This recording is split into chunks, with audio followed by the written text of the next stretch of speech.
खरं तर निकष कर्जमाफीसाठी नेमके कोणकोणते लावले जावेत ते देखील आपण पाहूया। कर्जमाफीच्या संदर्भात कशा पद्धतीने ती करता येईल, त्याचे निकष काय असतील, या सगळ्या बाबींवर निर्णय नमस्कार शेतकरी मित्रांनो. तर शेतकरी मित्रांनो बघा, आता शेतकऱ्यासाठी आत्ताची सर्वात मोठी आनंदाची बातमी समोर आलेली आहे. कारण की शेतकरी मित्रांनो बघा, आता शेतकऱ्यांचं बघा 2 लाख रुपयापर्यंत आता कर्ज माफ होणार. आता शेतकऱ्यांचा बघा 7 आता कोरा होणार आहे. ही सर्वात मोठी आणि आनंदाची बातमी समोर आलेली आहे.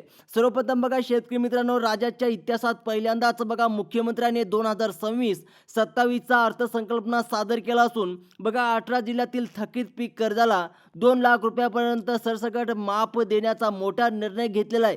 आणि बघा शेतकरी मित्रांनो, 50% शेतकरी या निर्णयामुळे आनंद झालेला आहे. आता बघा सुमारे 16 लाख शेतकरी तांत्रिक नियमामुळे अपात्र ठरण्याची भीती आहे. सर्वप्रथम बघा छत्रपती संभाजीनगर आणि जालना या जिल्ह्यामध्ये सध्या बँकाच्या बाहेर शेतकऱ्यांची सर्वात मोठी गर्दी पाहायला मिळत आहे. आता शेतकरी मित्रांनो बघा, गर्दी का पाहायला मिळत आहे, त्याचप्रमाणे बघा कोणते पात्र शेतकरी आहे त्यांच्याच बँक खात्यात बघा त्या शेतकऱ्याचं कर्ज माफ होणार. त्याचप्रमाणे सर्वप्रथम बघा शेतकरी मित्रांनो, सरकारने स्पष्ट केले आहे की आता बघा हे कर्जमाफ केवळ पीक कर्जासाठी मर्यादित असून ट्रॅक्टर किंवा विहिरीसाठी घेतलेले कर्ज हे मदतीच्या योजनात लागू नाही. बीड आणि धाराशिव जिल्ह्यातील शेतकरी बांधवांना हे लक्षात घेणे गरजेचे आहे. आता बघा शेतकरी मित्रांनो, ज्या शेतकऱ्यांनी ट्रॅक्टरसाठी किंवा विहिरीसाठी घेतलेले कर्ज यामध्ये लागू होणार नाही, म्हणजेच की या शेतकऱ्याचं कर्ज माफ होणार नाही. जे शेती कामासाठी म्हणजेच की बघा पीक कर्जासाठी ज्या शेतकऱ्यांनी कर्ज घेतलेलं आहे त्या शेतकऱ्याचं कर्ज माफ होणार आहे. बघा आता तुम्हाला क्लिअर झालेलं आहे शेतकरी मित्रांनो. आता ते कोणते शेतकरी आहे, सर्वप्रथम लक्षपूर्वक बघा. जर तुमचे कर्ज पिकाच्या देश भल्यासाठी नसेल तर तुम्हाला या 2 लाखाचा कर्जमाफीचा फायदा मिळणार नाही. बँकेतील अधिकारी स्वतःहून नावे बदलू शकत नसल्यामुळे केवळ पात्र शेतकऱ्यांचा 7 आता कोरा होणार आहे. बघा शेतकऱ्यासाठी ही सर्वात मोठी आणि आनंदाची बातमी आहे. आता बघा शेतकरी मित्रांनो, जर तुमचं खातं क्रॅश क्रेडिट किंवा CC अकाउंट असेल तरच तुम्हाला या कर्जमाफीचा लाभ घेता येईल.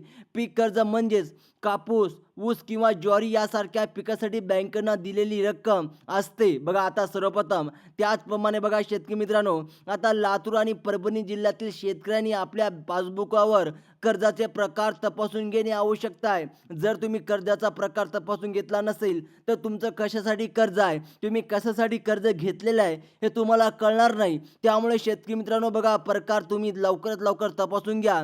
त्याचप्रमाणे बघा, मुदत कर्जाची माफ थकलेले असेल तर ते या योजनात बसत नसल्यामुळे अशा शेतकऱ्यांनी आकार गोंधळून जाऊ नये. कारण ही योजना केवळ पीक उत्पादनासाठी आहे. म्हणजेच की बघा, ज्या शेतकऱ्याने पीक कर्ज घेतलेलं आहे अशा शेतकऱ्यांचे कर्ज माफ होणार. या योजनेसाठी बघा सरकारने 30 सप्टेंबर 2025 ही कट ऑफ तारीख ठरवली असून त्या दिवशी तुमचं कर्ज थकबाकीमध्ये असणे अनिवार्य आहे. यासाठी तुमचं कर्ज 30 सप्टेंबर 2024 पूर्वी घेतलेले असायला हवे, जेणेकरून 1 वर्ष पूर्ण झाल्यावर ते थकीत धरल्या जाईल. हिंगोली आणि नांदेड जिल्ह्यातील ज्या शेतकऱ्यांनी 1 ऑक्टोबर 2024 नंतर कर्ज उचललेले आहे त्यांना या 2 लाख रुपयाचा कर्जमाफीचा फायदा तांत्रिक कारणास्तव मिळणार नाही, असं स्पष्ट करण्यात आलेलं आहे. आता जे पात्र शेतकरी आहे त्या शेतकऱ्याचं कर्जमाफ होणार. सर्वप्रथम बघा ते शेतकरी कोणते आहे. आता शेतकरी मित्रांनो बघा, आता या कडक नियमामुळे बघा अनेक शेतकऱ्यावर आता रडण्याची वेळ आलेली आहे. कारण अर्थसंकल्पनातील अटी खूपच बघा जाचक आहे. कारण की बघा आता कोणत्या अटी लावण्यात आलेल्या आहे. सर्वप्रथम शेतकरी मित्रांनो बघा, नांदेड आणि अहमदनगर जिल्ह्यातील बँकांमध्ये बघा सॉफ्टवेअरद्वारे आपोआप पात्र लाभार्थ्यांची निवड केली जात आहे. जर तुम्हाला 1 ऑक्टोबर 2024 नंतर नवीन फ्रेश अर्ज घेतलेला असेल, म्हणजे जे बघा कर्ज घेतलेलं असेल, म्हणजेच की बघा शेतकरी मित्रांनो 1 ऑक्टोबर 2024 नंतर नवीन फ्रेश कर्ज घेतला असेल तर ते बघा ते तुम्ही या 2 लाखाच्या माफीचं बसत नाही. मात्र अशा शेतकऱ्यांसाठी सरकारनं एक मोठा बघा स्पोर्ट्स राखून ठेवलेला आहे, ज्यांची घोषणा अर्थसंकल्पनात झालेली आहे. आता काय घोषणा झालेली आहे, सर्वप्रथम बघा ज्या प्रामाणिक शेतकऱ्यांचे आपण पीक कर्ज केवळ आणि मदतीचा भरलेला आहे त्यांना सरकार 50,000 रुपयेपर्यंत प्रस्तसहन अनुदान जाहीर केलेलं आहे.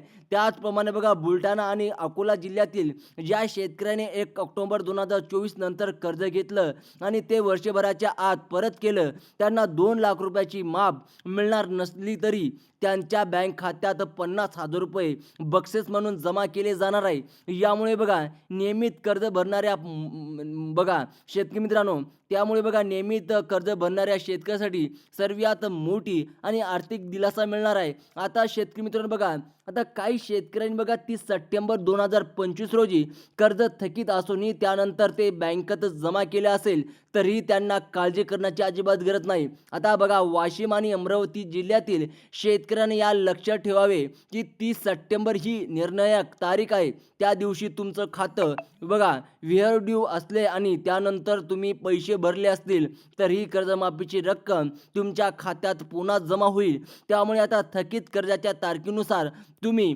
पात्र ठरू शकता. आता शेतकरी मित्रांनो बघा राज्यातील 18 जिल्ह्यामध्ये या प्रक्रियेला सध्या बघा युद्ध पातळीवर राबवली जात असून यामध्ये यवतमाळ आणि वर्धा जिल्ह्याचाही समावेश करण्यात आलेला आहे. या जिल्ह्यातील कापूस उत्पादक शेतकऱ्यांच्या 7/12 उतार्याची पडताळणी आता समितीमार्फत सुरू आहे. ज्यांचे कर्ज 5-10 वर्षापासून जुनं आहे आणि जे दरवर्षी बघा जुनतीने करार करतात त्यांना या योजनाचा समावून घेण्याचा संकेत देण्यात आलेला आहे.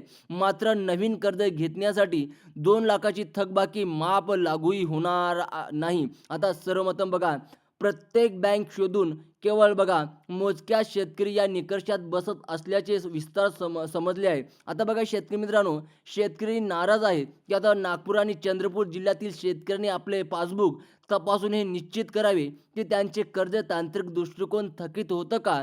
जर तुम्ही केवळ अर्ज भरला असेल तर 50,000चा प्रोत्साहन मिळणार, परंतु जर तुमची तारीख आणि थकबाकी मॅच होत नसेल तर तुम्हाला कोणत्याही योजनेचा लाभ मिळणार नाही अशी परिस्थिती आहे. कारण की शेतकरी मित्रांनो जे शेतकरी बघा पात्र ठरतील त्यांचेच कर्ज माफ होणार आहे. आता बघा दुर्गम भागातील गडचिरोली आणि गोंदिया यासारख्या जिल्ह्यामध्ये या योजनेची अंमलबजावणी करण्यासाठी विशेष शिबिर आयोजित केली जाणार आहे आणि अहिल्यादेवी होळकर कर्जमाफी योजनेअंतर्गत 2 लाख रुपयाचं कर्ज माफ होण्यासाठी आधार प्रमाणीकरण करणे अत्यंत आवश्यक आहे. शेतकरी मित्रांनो ज्या शेतकऱ्यांनी गेल्या 2-3 वर्षापासून कर्ज काढून ठेवला आहे आणि 1 रुपया सुद्धा भरला नाही त्यांचा 7/12 या योजनेमुळे पूर्णपणे कोरा होणार आहे. आणि शेतकरी मित्रांनो बघा उर्वरित 18 जिल्ह्याची बघा यादीत धुळे आणि नंदुरबार जिल्ह्याचा समावेश असून बघा तिथल्या बघा अल्पधारिक शेतकऱ्यांची माहिती अद्याप करण्याचे काम सुरू आहे.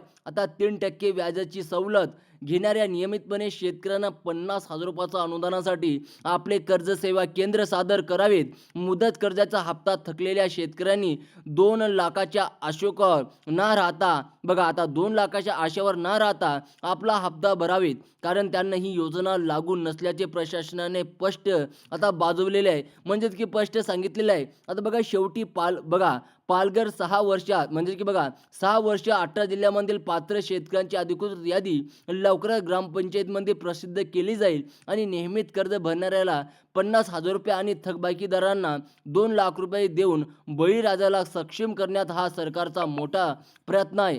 प्रत्येक शेतकऱ्यांची आपल्या कर्जाची तारीख आणि प्रकार तपासून या सुवर्ण संधीचा लाभ घ्यावा. अधिक माहितीसाठी आपल्या चॅनलला नक्की सबस्क्राईब करा. जय हिंद जय महाराष्ट्र.